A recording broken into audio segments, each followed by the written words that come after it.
Hello friends, my name is Heather. Welcome back to Brilliant Blue Reviews.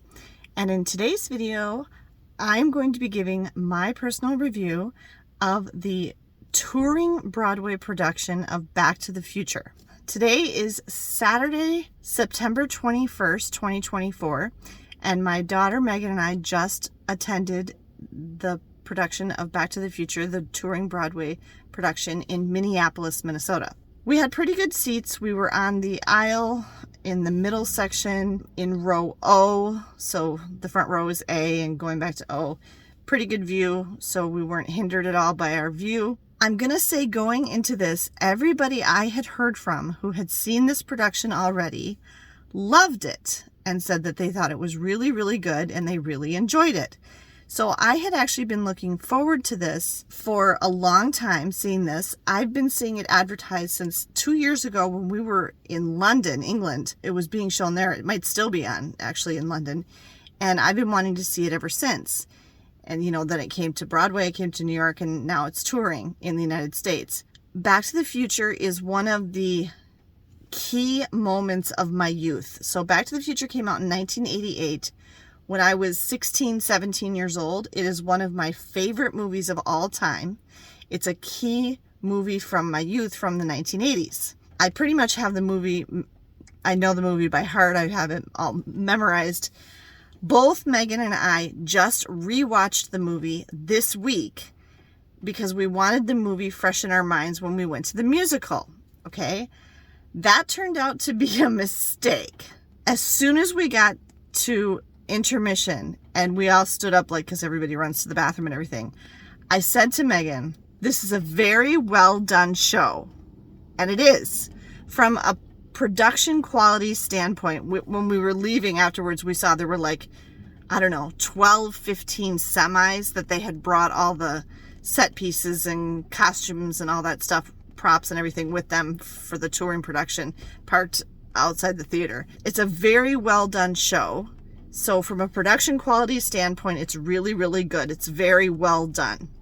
The sets were amazing. Really, really good sets. Very good costuming. Very colorful costuming. The costumes were true to the movie. The car is in the show, and it looks just like the car in the movie, and it's very cool, and it moves around and stuff. And there was cool ways that the set design worked and moved things around. Fairly accurate recreations of places like Doc's house and a little bit of the McFly's house, a little bit of Lorraine's house and stuff like that.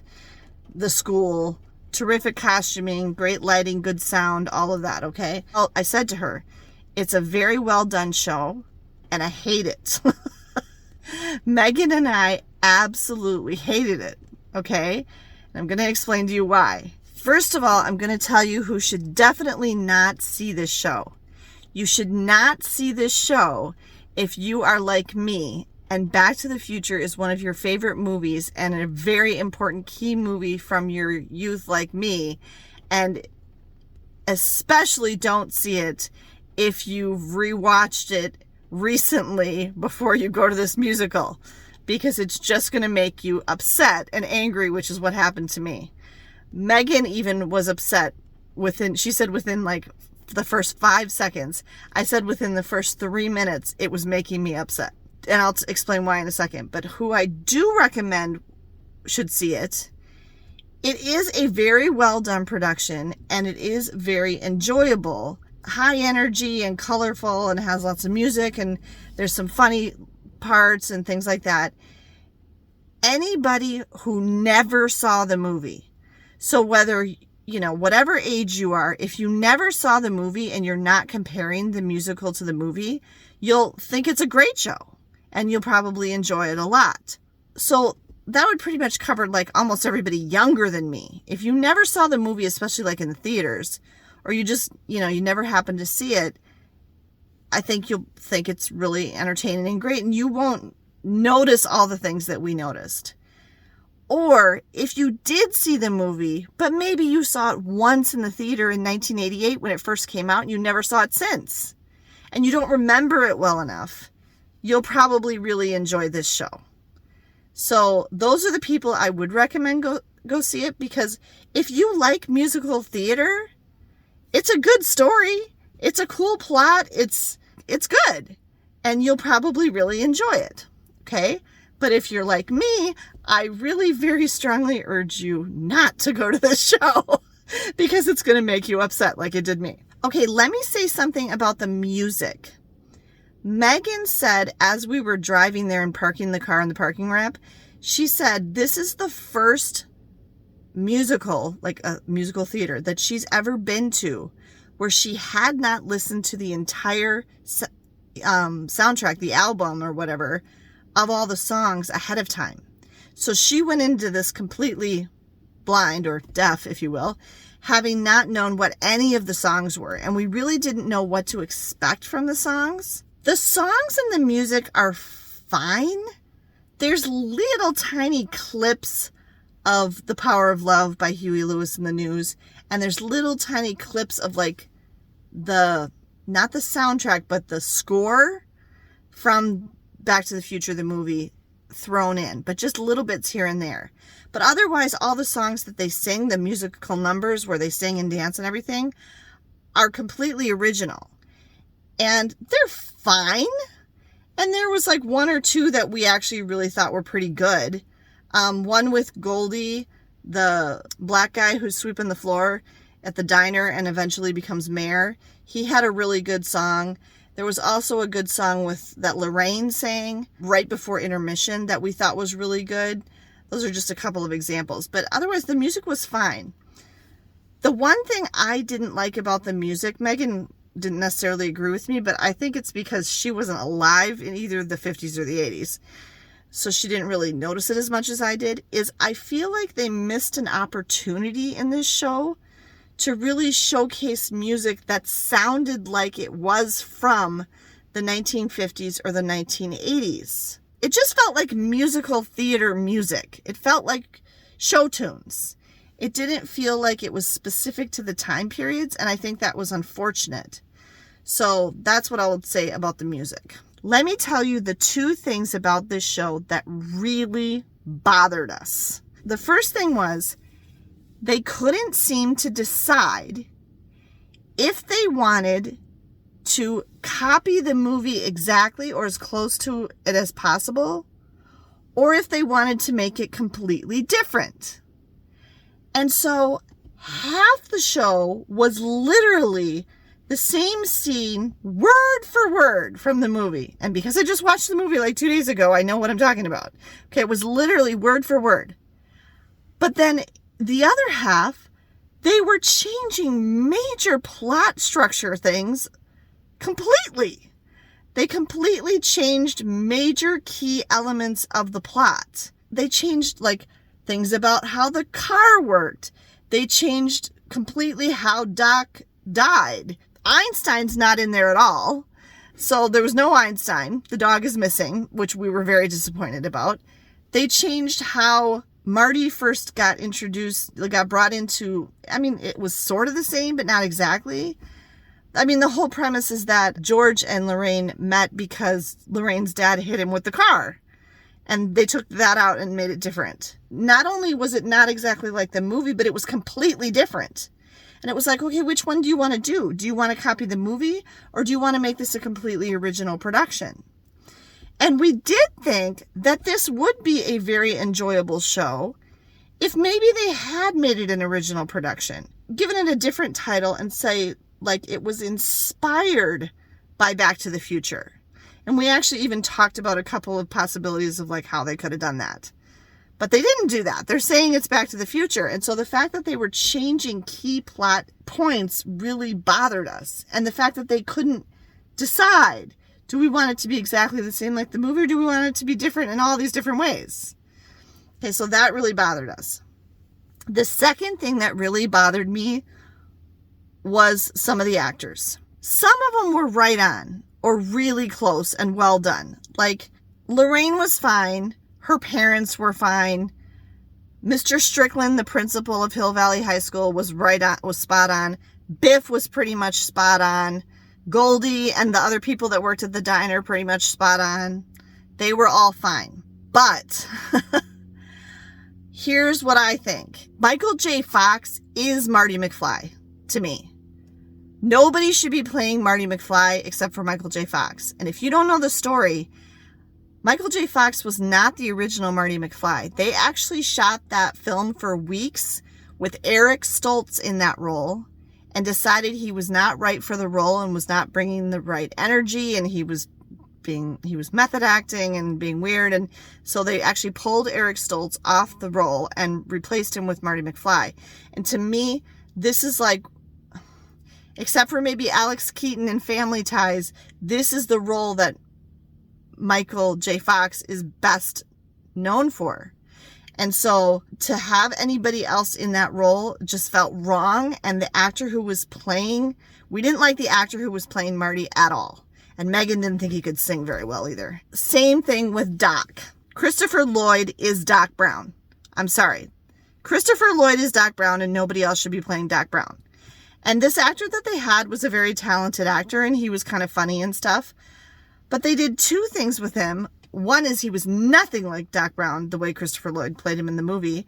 And secondly, they kept having him, they had in this musical, him doing all sorts of like inappropriate sexual innuendo and making all sorts of comments and jokes like that, which were totally inappropriate, had not been in the movie at all, and had no place being in this show.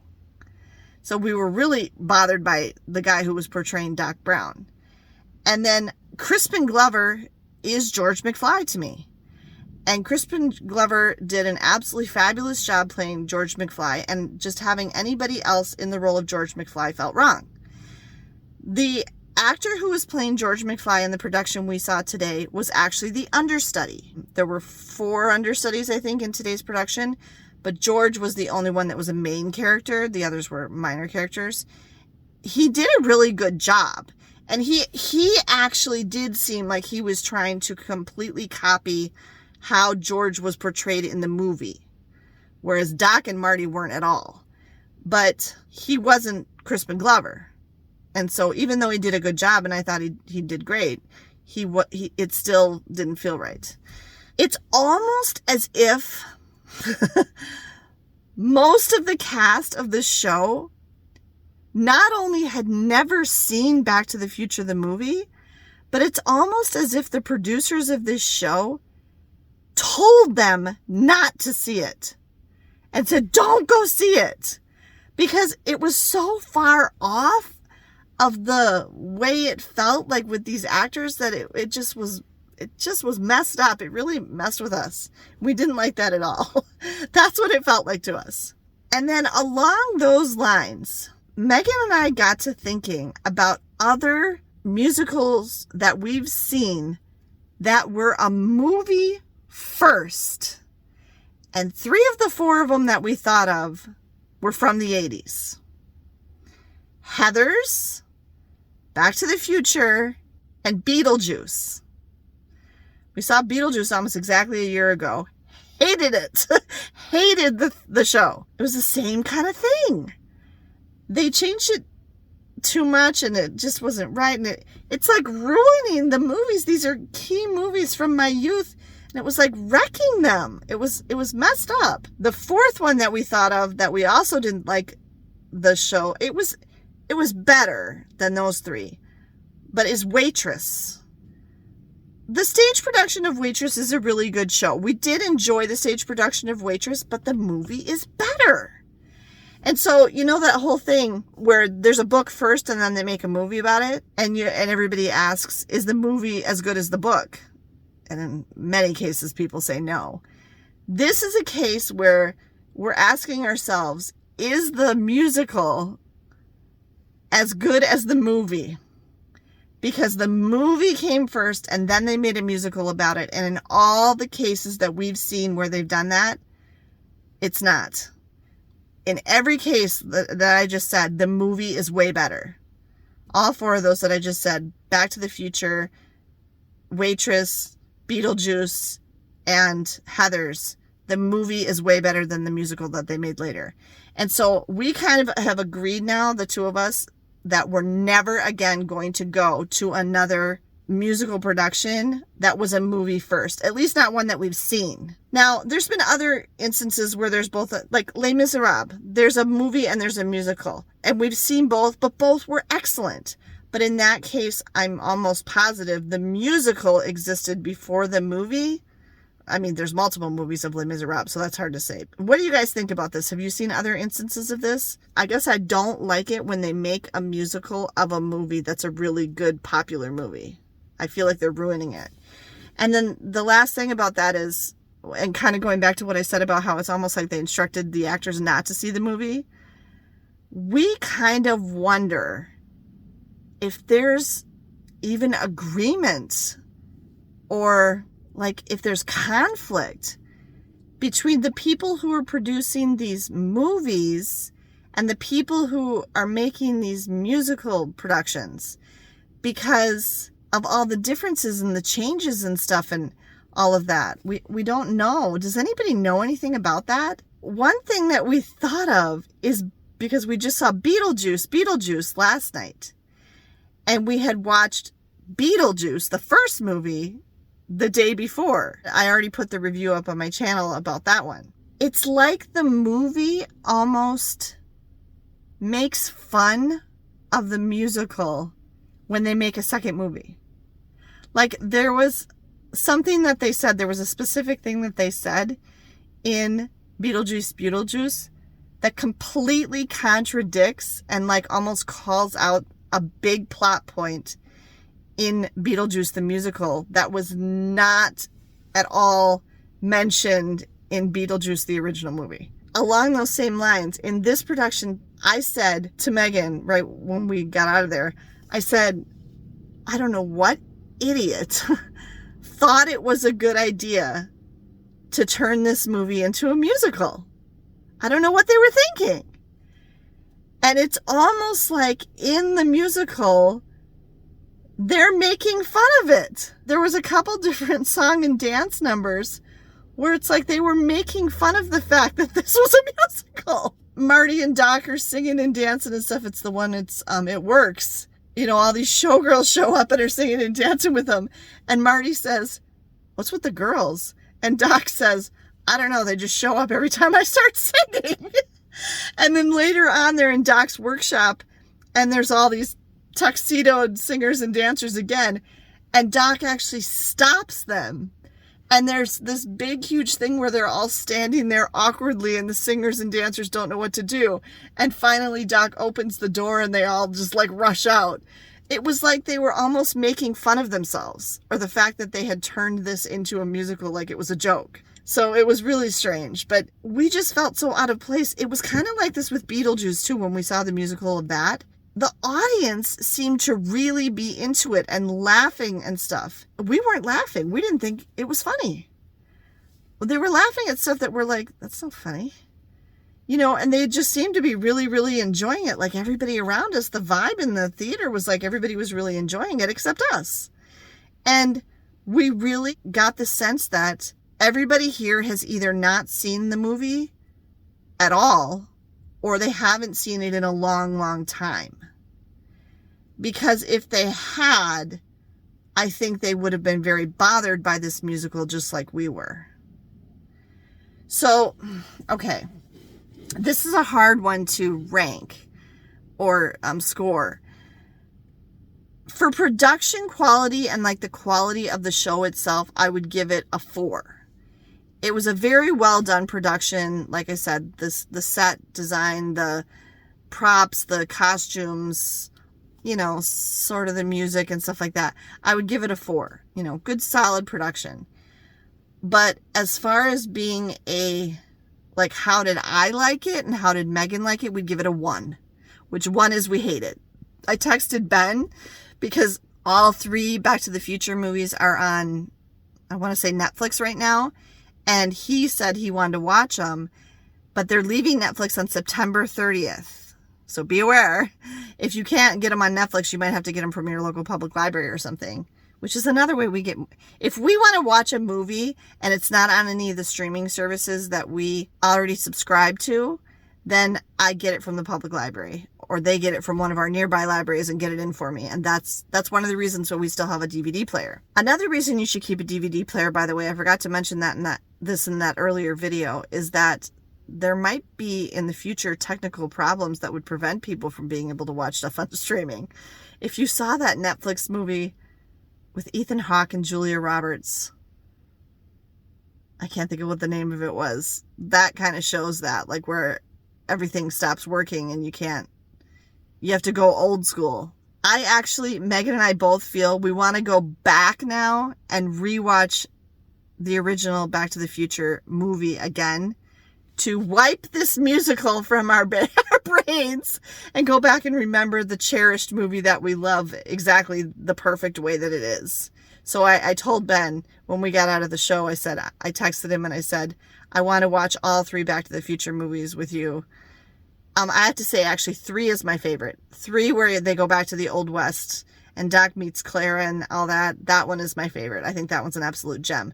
2 is kind of a hot mess. But if you've never seen them before, you got to watch them in order or they're not going to make any sense because there's a lot of plot stuff. But you can watch them, like you can binge them and watch them. They literally pick up. 2 picks up from the exact moment that 1 ends, and 3 picks up from the exact moment that 2 ends. So you could literally watch them in a marathon. I actually think I've done that in the past. If you're only going to watch 1, watch the first one. And if you can only watch 2, skip number 2. You could watch 1 and watch 3 and still be okay without number 2. 2 is bizarre. That's what we thought of Back to the Future, the touring Broadway musical. Give me your thoughts in the comments down below. If you've seen it, or even if you haven't seen it and you have heard of it or whatever, let me know what you think down below. Thanks for taking the time to watch this video. I'll see you next time.